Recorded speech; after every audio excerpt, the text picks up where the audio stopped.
Howdy, everybody. It's a great day for American history. Just want to take a second to talk to you guys about evaluating, because I'm going to ask you to do it quite a bit, kind of what it means and how at least I would go about it. So, as we get going, we're going to start kind of filling out these notes. I know that we've already gone through the spoil system, so I thought I'd use that as an example. So, starting here, the spoil system, as you guys know, was a system that Jackson instituted. Um, and it was kind of the practice where Jackson, comma, let's go there, after winning an election, gave government and civil service jobs to his supporters, friends, and relatives as a reward for them helping him get elected, right? For working toward victory. And as an incentive, right, or a reward to kind of keep people working for his party and for Andrew Jackson. That's what the spoils system was, right? Kind of clearly defined.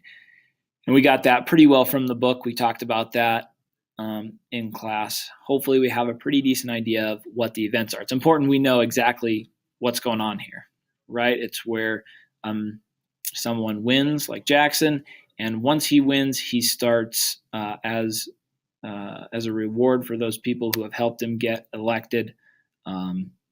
He starts giving them government jobs, right? And it's something that happens, right up to today. And I wanted to take a second and talk to you guys about evaluating this action, okay, placing a judgment or some kind of value on it, right? So do I think that this is a good thing or a bad thing really for America? And why do I think that?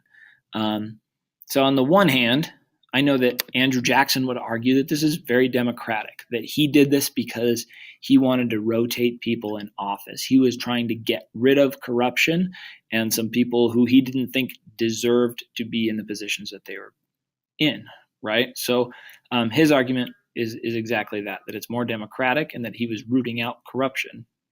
And there's maybe something to be said for that. On the other hand, I know that what this did in practice, in reality, was it put a lot of people who were unqualified for office into office. So knowing that on both sides, of the issue and knowing what which both directions I could go, I would ultimately say that I see this as a negative thing because I don't believe, and that's where this is my judgment, right? I don't believe that Jackson was concerned as much about the common good and what was good for the country as he was about getting reelected. He replaced a lot of very qualified officials with a ton of people who were unqualified, and all they were political supporters or backers of his.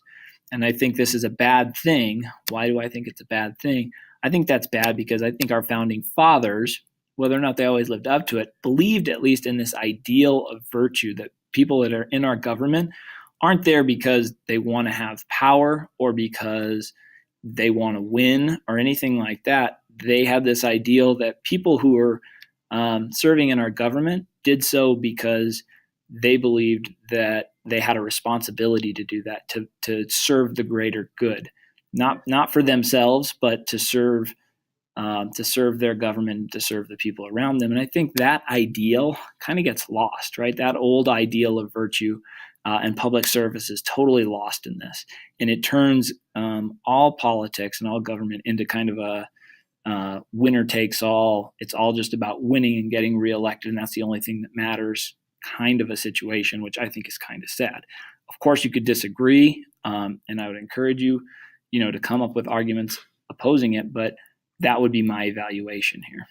That's what I'm looking for here in this third column. Hope that makes sense. That's a little bit of evaluation. I'm taking what I know, and I'm placing my own value, my own judgment on it, kind of considering the facts. Hope that's helpful.